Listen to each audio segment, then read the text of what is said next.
Woi, ruot mah punya mati ya. Wah, Cina banget. Kebon no bay.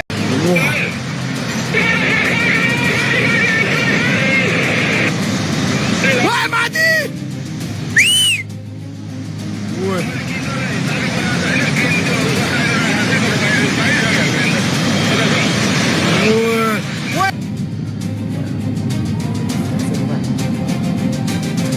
हो फिर की गाडी माझं कट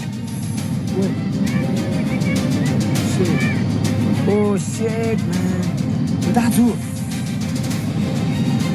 ए फेंगला माझं बातिंग यार असं गाडी उलटो खायचं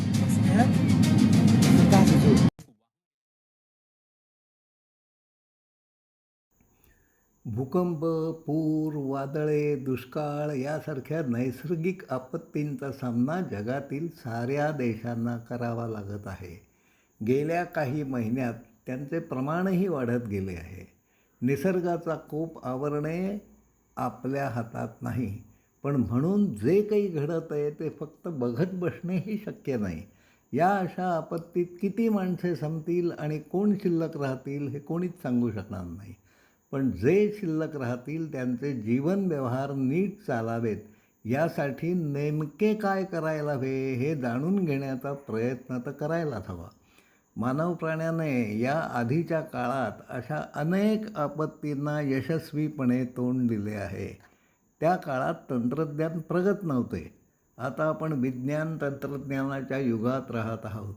त्यामुळे उद्भवणाऱ्या संकटांना सामोरे जाण्याची आपली क्षमता निश्चितच वाढलेली आहे.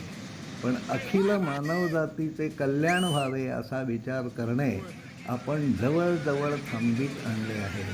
आपल्यापैकी जे कोणी शिल्लक राहतील त्यांच्या कल्याणासाठी जे काही करणे शक्य आहे ते मी करीन. पण ही कल्पना समजून घेण्यासाठीची मानसिकता आपणच गमावली आहे. माणसे शहाणी झाली, त्यांनी स्वतःचे वर्तन बदलले तरच मानवी वंश टिकून राहू शकेल.